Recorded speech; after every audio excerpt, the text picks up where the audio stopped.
Capítulo 11. Que el cosmos no es otra cosa que inteligencia. Tras escuchar la excelente historia de Gemakuda, Bhargava, confundido, preguntó: Maestro, lo que tú me has mostrado como una maravillosa enseñanza me parece contrario a la experiencia de todo el mundo, desde cualquier punto de vista. ¿Cómo se puede decir que este magnífico e indudable universo no sea nada más que algo tan tenue como la conciencia, que no podemos ver y que tan solo inferimos? Esa pura inteligencia privada de cualquier objeto conocido es inimaginable y no me parece legítimo postularla. Con semejante base, el resto tampoco puede quedarme claro. Te ruego que seas tan amable de explicarme esto de manera que pueda entenderlo.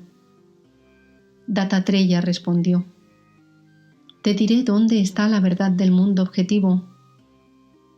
Lo que es visto no es nada en absoluto, salvo la visión. Te daré una prueba de esta afirmación. Escúchame atentamente. Todo lo que es visto tiene un origen y por lo tanto ha de tener una causa previa. ¿Pero qué entendemos por origen, sino que la cosa aparezca de nuevo? El mundo está cambiando a cada instante y su apariencia es nueva en todo momento. Luego nace en todo momento. Algunos dicen que el universo nace y se actualiza permanentemente en cada instante. Otros pueden rebatir esto diciendo que la afirmación puede ser cierta para un objeto específico o serie de objetos, pero no para el mundo entendido como el agregado de todo lo que vemos. Los seguidores de la escuela Vijnana, conocimiento directo, contestan de este modo: los fenómenos externos son sólo proyecciones momentáneas que rememoran un vínculo continuo, que es precisamente el sujeto, y todas las acciones se basan en tales proyecciones. Pero el intelecto que ordena el espacio, el tiempo y los fenómenos sigue siendo infinito y eterno en todo momento y en cada aparición, y ellos lo llaman justamente Vijnana. Otros dicen que el universo es un agregado de materia móvil o inmóvil y la dividen en elementos o de otras maneras según sea su opinión sobre lo permanente y lo impermanente. Pero nada de esto sirve para probar la existencia del mundo. Sin embargo, todos convienen en que el universo ha tenido un origen. ¿Qué razón hay para decir que las creaciones momentáneas son eternas e infinitas? Nada de esto cambia su naturaleza momentánea y poco importa que se vista de gala un condenado si el verdugo lo va a ejecutar dentro de un instante. Decir con todo que la creación se debe a la naturaleza accidental solo consigue retorcer los argumentos sin que se resuelva nada. Los nihilistas kárvakas argumentan que existen efectos que no se pueden retrotraer a sus causas eficientes, luego que hay ocurrencias sin causas que los antecedan. Igual que una causa no siempre tiene por qué producir un suceso, tampoco un suceso tiene por qué contar siempre con causas. Y de eso se seguiría que el mundo es meramente un accidente. Si una cosa puede aparecer sin causa, ya no tiene por qué haber relación entre causa y efecto. Y así tampoco puede haber armonía en el mundo. El trabajo de un alfarero puede producir tejidos y vestidos, y el del tejedor jarras y ollas de barro, lo que ciertamente es absurdo. La interdependencia de causa y efecto se establece por su secuencia lógica y queda probada por su papel indudable en la vida práctica. ¿Cómo puede todo un universo ser un accidente? Rastreando las causas a partir de los efectos, se llega a deducir causas allí donde no es obvio. Esto es una práctica universal. Cada ocurrencia ha de tener una causa para ella. Esta es la regla. Incluso si la causa no es obvia, debemos inferirla, pues de otro modo las actividades del mundo serían para nada, lo que también resulta absurdo. Se llega entonces a la conclusión de que cualquier suceso es un producto de cierta condición o condiciones, y esto permite a los hombres emprender trabajos útiles y con un propósito. Así son las cosas en la práctica. Por tanto, la teoría de la creación accidental es inasumible. Nadie que la predique será capaz de actuar conforme a ella.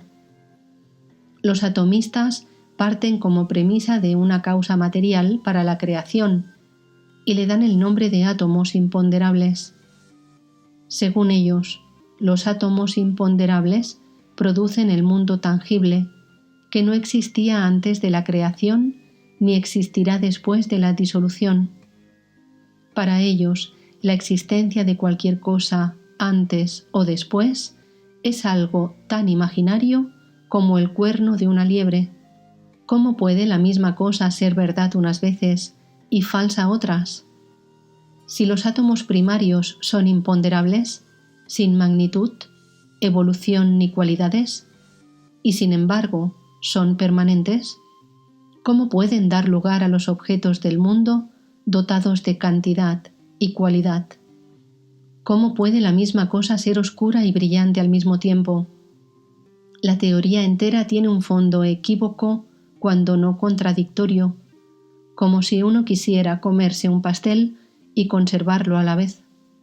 ¿Cómo estos átomos primordiales empezaron a unirse para producir grupos biatómicos, triatómicos y todo lo demás? ¿Es que se pusieron de acuerdo entre ellos? Claro que se supone que son insensibles. ¿O es que fue la voluntad de Dios? Entonces, no se sabe para qué necesitamos los átomos, y además, ya se ha indicado antes que la obra de Dios en ningún caso podría compararse a la de un artesano o un alfarero con su arcilla. Tampoco ayuda mucho decir que los insensibles átomos de materia comenzaron la creación cuando se rompió el equilibrio de las tres cualidades, sattva, rajas y tamas. ¿Pero qué es lo que ocasiona los cambios en el estado de equilibrio? El cambio no es posible sin una causa inteligente. Luego, ninguno de los sistemas puede dar una respuesta satisfactoria y última de eso que llamamos creación. Solo nos quedan las escrituras para guiarnos en la comprensión de estas preguntas trascendentales. El resto carecen de autoridad debido a las limitaciones humanas, la ausencia de pruebas concluyentes y el repetido fracaso de los intentos por ignorar a Dios. El universo ha de tener un creador y debe ser un principio inteligente, pero no puede parecerse a ningún tipo de agente conocido debido a la inmensidad y consonancia de la creación. Su poder está más allá del entendimiento, y la única fuente que lo trata con autoridad son las Escrituras. Ellas nos hablan de un Creador único, el Señor anterior a la creación y completamente independiente de ella. Él creó el universo con su propio poder. Este universo es, en su totalidad y en todos sus aspectos, una representación proyectada en la pantalla de su propio ser como soporte, igual que el mundo del sueño para la conciencia individual. El individuo abarca su propia creación con su yo, y lo mismo hace el Señor con todo el universo. Del mismo modo que el soñador no debe confundirse con el sueño, tampoco ha de confundirse al Señor con la creación, pues igual que el hombre sobrevive cuando su sueño ha terminado, el Señor permanece tras la disolución de su creación. O también, lo mismo que tú continúas siendo por siempre conciencia pura más allá del cuerpo, el Señor sigue siendo una conciencia ilimitada más allá del universo. ¿No es acaso solo una proyección hecha por Él sobre Él? ¿Por sí y sobre sí? No puede haber realmente otra cosa que la conciencia. Dime de algún lugar donde no haya conciencia, cuando no hay nada más allá. ¿O es que puede alguien probar que haya algo fuera de ella? La conciencia no es algo que se pueda ignorar. Esta conciencia es, sin más, la única existencia. Abarca todo el universo y es perfecta y sin partes. Igual que no puede haber olas independientemente del océano, ni luz del día sin el sol, tampoco el universo puede concebirse sin la conciencia. El Dios Supremo mismo es la personificación de la pura conciencia. Este entero universo, con todo lo móvil e inmóvil, surge, se mantiene y se disuelve en él. Esta es la conclusión final de los Vedas. Las escrituras son la única guía por la que uno puede acercarse a las cuestiones metafísicas. Puesto que las escrituras tienen su origen en el Señor omnisciente, ellas son partícipes de su omnisciencia. El ser mencionado en ellas existe eternamente, incluso antes del nacimiento del universo. Su creación carece de auxilio externo o material.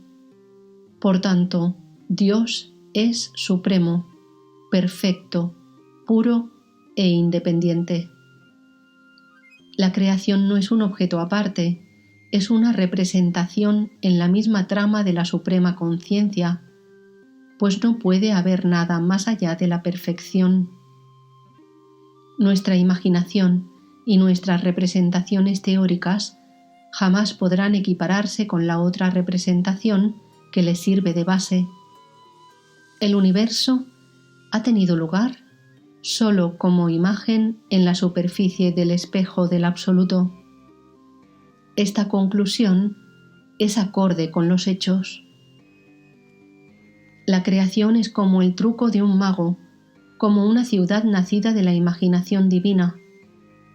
Parashurama, tú ya sabes cómo son las creaciones de la fantasía, llenas de gente, vida, trabajo y todo lo demás.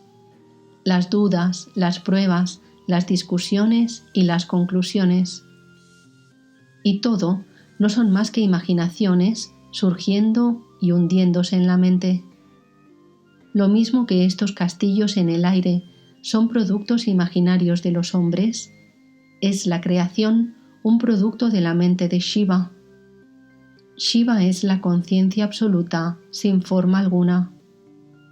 Sri Tripura es la potencia y la testigo del conjunto. Ese ser existe completo e indiviso. El tiempo y el espacio son factores de división en el mundo. De estos, el espacio se refiere a la localización de los objetos y el tiempo a la sucesión de acontecimientos. El tiempo y el espacio son ellos mismos proyecciones de la conciencia. ¿Cómo podrían ellos destruir su propia base y continuar siendo todavía lo que son? ¿Puedes mostrarme un momento o lugar que no esté atravesado de conciencia? ¿No está en tu conciencia cuando tú hablas de ello? La existencia, de hecho, de las cosas es sólo su percepción de las mismas y nada más. Esta percepción pertenece a la conciencia tan solo, pues sólo aquello que contiene su propia luz cuenta. Los objetos no son así, pues su existencia depende de la percepción por los seres conscientes. La conciencia brilla por sí, no así los objetos que dependen de los seres conscientes para ser conocidos. Tú todavía puedes aducir que los objetos existen incluso si no son percibidos por nosotros. Pero escucha, no hay consistencia en el mundo en relación con la existencia o no existencia de las cosas. La cognición es el único factor determinante. Del mismo modo que los reflejos no tienen una sustancia propia fuera del espejo, tampoco las cosas del mundo tienen sustancia fuera de la cognición que la inteligencia permite. Que tú puedas detallar las cosas y tocarlas no quita para que sigan siendo simples percepciones. Estas cualidades de las imágenes reflejadas dependen de la calidad de la superficie reflectante, y así podemos ver con una cierta claridad en aguas quietas o en una superficie bien pulida. Claro que esos espejos son algo insensible y para nada independiente, mientras que la conciencia es siempre pura y libre, sin que necesite objetos externos para crear imágenes. Los espejos ordinarios pueden distorsionarse o empañarse con el movimiento o la suciedad, mientras que para la conciencia no hay nada ajeno que pueda deteriorarlo, permaneciendo siempre sola e indivisa y siendo exclusivo su reflejo.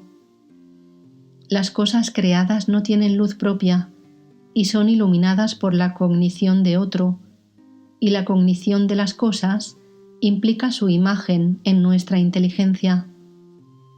Son solo imágenes, igual que la entera creación, que no teniendo luz propia ni siendo consciente de sí misma, es un hecho de nuestra percepción. De modo que yo digo que el universo no es más que una imagen en nuestra conciencia. La conciencia esplende aún con la formación de imágenes en ella, aún intangible, persiste y no falla. Lo mismo que las imágenes en un espejo no existen independientemente de él, las creaciones de la conciencia no existen fuera de ella. Los objetos son necesarios para producir imágenes en el espejo, pero con todo no son necesarios para la conciencia porque ésta existe por sí misma y sin causa. O Parashurama reconoce cómo las fantasías y alucinaciones se recrean vívidamente en la mente, incluso en ausencia de cualquier realidad que las apoye. ¿Cómo es que ocurre eso? La facultad imaginativa en la mente asume el lugar y existencia de los objetos. Cuando esa imaginación es profunda, adopta la forma de una creación, pero la conciencia sigue siendo pura y sin tacha si prescindimos de la propia imaginación. Así puedes concebir cómo la conciencia ya era absoluta y pura antes de la creación, y cómo la peculiar cualidad creadora de su voluntad dio lugar a esta imagen del mundo en ella. Pues el mundo no es nada sino una imagen proyectada en el soporte de la conciencia, que difiere de las representaciones mentales ordinarias por su larga duración, lo que a su vez se debe a la fuerza de voluntad para producir los fenómenos.